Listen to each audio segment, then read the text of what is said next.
Na Venezuela, onde o poder do presidente Maduro era considerado intocável, ocorreu um choque. O general Manuel Ricardo Christopher Figuera, diretor da agência de inteligência SEBIN e o escudo de aço do regime, desertou inesperadamente. A saída da figura que detinha todos os segredos nacionais não apenas abalou a máquina de segurança, mas também revelou fissuras profundas na base do poder em Caracas. A questão crucial não é apenas por que ele traiu, mas também o que ele entregou aos Estados Unidos. E se esses segredos seriam capazes de alterar o equilíbrio político que parecia intocável no regime de Maduro?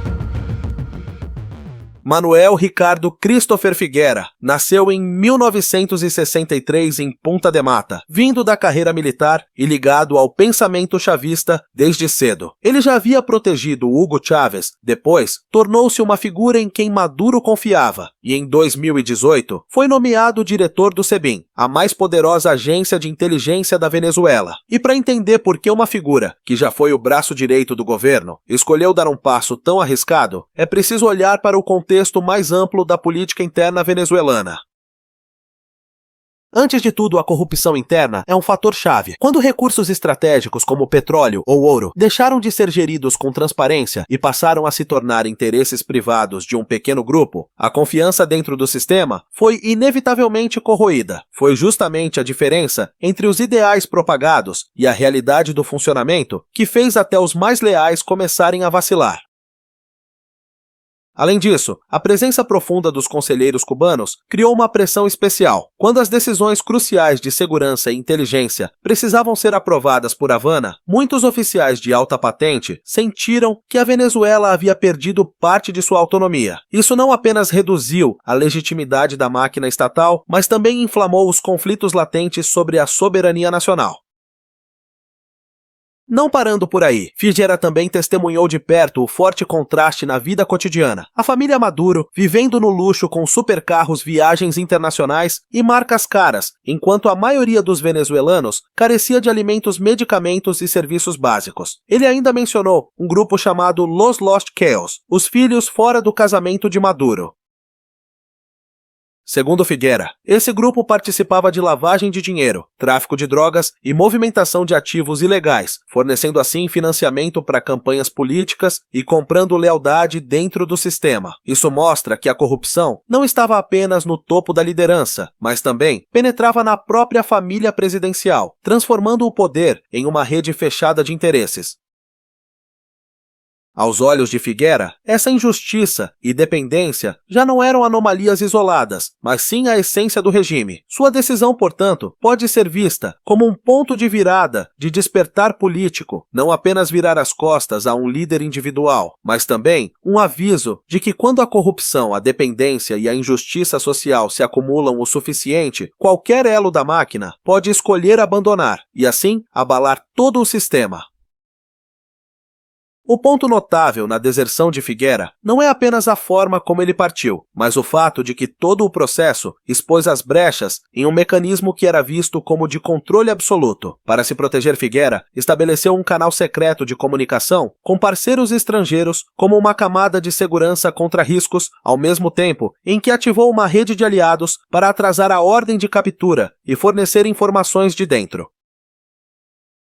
O que chocou ainda mais foi que esse apoio não veio de fora, mas surgiu de dentro do próprio regime. O fato de alguns oficiais e órgãos de segurança terem participado diretamente desde atrasar ordens até organizar rotas seguras mostra que a máquina tida como fechada, na realidade, possuía muitas fissuras. Para garantir sua segurança, Figuera mudava frequentemente de esconderijo em Caracas em ciclos irregulares, movendo-se por rotas informais para escapar da vigilância que ele mesmo ajudara a construir. Quando o momento amadureceu, ele abriu um corredor pela Colômbia, com a ajuda discreta de intermediários. O contexto internacional também acelerou a decisão, a pressão crescente de Washington, incluindo a presença de navios de guerra dos Desigual Asadiba ao largo da Venezuela, aumentava o risco de ele ser eliminado. Por fim, chegar aos Estados Unidos não só trouxe a Figueira um escudo jurídico e de segurança, mas também criou uma transação estratégica. Washington obteve mais dados de inteligência e ele ganhou a chance de se reposicionar politicamente. No nível sistêmico, o episódio provou que mesmo em uma rede de vigilância rígida, o fator humano e os canais informais ainda podem abrir uma saída. A mensagem enviada à elite do poder venezuelano é clara mesmo: os pilares aparentemente absolutamente leais podem decidir abandonar a qualquer momento. O que Figueira trouxe à tona não se limitou a segredos internos, mas, na realidade, revelou como um país pode se tornar ponto de convergência de múltiplos interesses externos. Primeiro, a acusação sobre o cartel de Los Soles levantou uma grande questão sobre o nível de entrelaçamento entre o Estado e as redes econômicas clandestinas. Segundo Figueira, alguns generais de alta patente controlavam diretamente rotas internacionais de narcotráfico, tornando indistinguíveis a segurança nacional e os interesses pessoais. Se for verdade, isso mostra que a fronteira entre o regime e o crime foi apagada. Para Washington, esse detalhe tem valor estratégico, pois reforça o argumento de que a Venezuela está se aproximando do modelo de narco-estado, legitimando assim sanções sob o pretexto de combate ao contrabando e ao crime transnacional. A segunda revelação está ligada à presença do Hezbollah na Venezuela, abrindo uma dimensão totalmente diferente. Figueira afirmou que elementos do Hezbollah não estavam apenas dispersos, mas atuavam de forma organizada, com logística, redes de lavagem de dinheiro e apoio indireto de certos grupos de interesse do regime. Isso fez com que a Venezuela deixasse de ser apenas um país sul-americano em crise, podendo tornar-se uma ponte entre a América Latina e o Oriente Médio. Do ponto de vista estratégico, trata-se de um elo distante, capaz de mudar a forma como os países da região definem segurança. Para os usuários de Pasewa, essa informação é prova para classificar a Venezuela como apoiadora do terrorismo internacional, ampliando assim a base legal para sanções e maior pressão diplomática. O último segredo está ligado ao papel de Cuba. Figueira descreveu que muitas decisões estratégicas em Caracas precisavam da aprovação de Havana, com forte participação da inteligência cubana. Se for verdade, isso mostra que a Venezuela não apenas colaborava estreitamente, mas de fato já havia cedido parte da autonomia em segurança a uma potência externa. A consequência internacional é clara: a Venezuela passa a ser vista como tendo perdido parte de sua soberania. Do ponto de vista de Washington, esse detalhe se torna um motivo político crucial para impulsionar a estratégia de isolamento com Caracas, sendo percebida como um elo profundamente influenciado na órbita de segurança regional ligada a Cuba. Sob a ótica internacional, as revelações de Figueira não apenas abalaram o regime internamente, mas também redefiniram como a comunidade global enxerga a Venezuela. Para os líderes do Pasewa, elas se tornam provas para reforçar a estratégia de cerco. Para as organizações regionais, são um alerta sobre um país cada vez mais dependente de forças externas. E para o próprio povo, levantam a questão: quem realmente detém o poder em Caracas e quantas outras verdades ainda permanecem ocultas por trás da cortina do regime. O destaque desse caso não está apenas na saída de uma figura que já ocupou um papel vital na máquina de segurança, mas também na cadeia de impactos que provocou. Do interior do governo à sociedade, todos foram afetados direta ou indiretamente. Primeiro, dentro da elite governante, a desconfiança mútua aumentou intensamente. Quando uma autoridade de alto escalão pode optar por abandonar o sistema, os que permanecem não conseguem evitar o medo de serem acusados de falta de lealdade. O resultado é um ambiente político tenso, cheio de suspeitas, gerando um ciclo de instabilidade latente.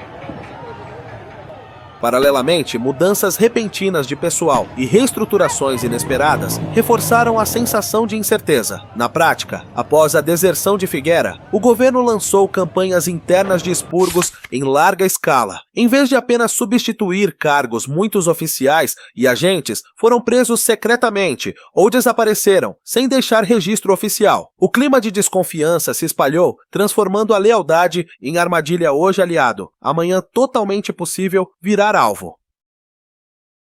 No plano internacional, a imagem da Venezuela foi ainda mais desafiada. A dependência excessiva de influências externas, como a de Cuba, fez o país ser visto como perdendo a capacidade de negociar em igualdade com parceiros internacionais. Isso não apenas enfraqueceu sua posição diplomática, mas também tornou Caracas mais vulnerável ao lidar com crises regionais.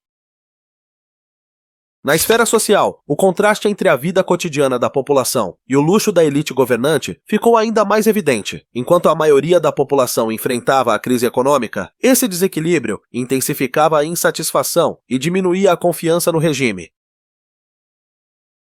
Quando as pessoas precisavam enfrentar longas filas por alimentos, enquanto os preços de remédios e comida se tornavam inacessíveis, a imagem da elite política, guiando supercarros e exibindo relógios caros, transformava a Venezuela em uma sociedade profundamente dividida. Isso não era apenas injustiça social, mas também a semente para o colapso da legitimidade do regime. Do ponto de vista analítico, a deserção de Figuera pode ser vista mais como um alerta do que como um episódio isolado. É como um lembrete de que até máquinas de poder aparentemente sólidas podem rachar por dentro, e em um sentido mais amplo também, é um aviso para toda a América do Sul. Se até um regime considerado estável pode ser abalado pela saída de um indivíduo, o conceito de estabilidade política na região precisa ser revisto com mais cautela. O caso Figuera mostra um paradoxo inevitável em todo o sistema de poder, onde está a fronteira entre a lealdade absoluta e a escolha baseada na consciência. Do ponto de vista ético, essa pergunta não tem resposta única. Ela reflete a tensão entre o dever para com o regime e a responsabilidade diante dos princípios básicos da sociedade. Politicamente, a saída de uma figura vista como escudo leal levantou dúvidas sobre a resistência de toda a máquina. Quando um pilar pode vacilar, surge a questão: o sistema ainda tem base suficiente para sustentar a estabilidade? Isso não é apenas um problema da Venezuela, mas também uma mensagem geral para qualquer país que dependa demais da lealdade, em vez da transparência e da eficácia. No âmbito internacional, essa história evoca uma realidade complexa. Qual será o futuro da Venezuela no tabuleiro estratégico? O país manterá sua autonomia ou se tornará peça no jogo de influência de potências como Cuba, Irã e Estados-Unidos? Esse entrelaçamento mostra que a América Latina não é apenas periferia, mas está se tornando espaço central nos cálculos de segurança global. Daqui emergem 3 lições importantes para a Venezuela. Um sistema baseado no medo e na corrupção não pode perdurar. Para minha comunidade internacional, o caso ressalta o papel estratégico da América Latina. E para o povo, confirma que o poder não é imutável. Até os pilares aparentemente firmes podem mudar em um instante. A imagem de Maduro, vivendo obcecado pelo medo da traição, é a prova clara dessa fragilidade. E você acredita que a deserção de Figuera foi apenas um episódio pessoal ou é o prenúncio de uma série de mudanças maiores no futuro da Venezuela? Compartilhe sua visão nos comentários. Se achou útil esta análise, não se esqueça de deixar o like e inscrever-se no canal e ativar o sino de notificações para acompanhar mais conteúdos de análise política e de atualidades globais. Obrigado por acompanhar até o fim do vídeo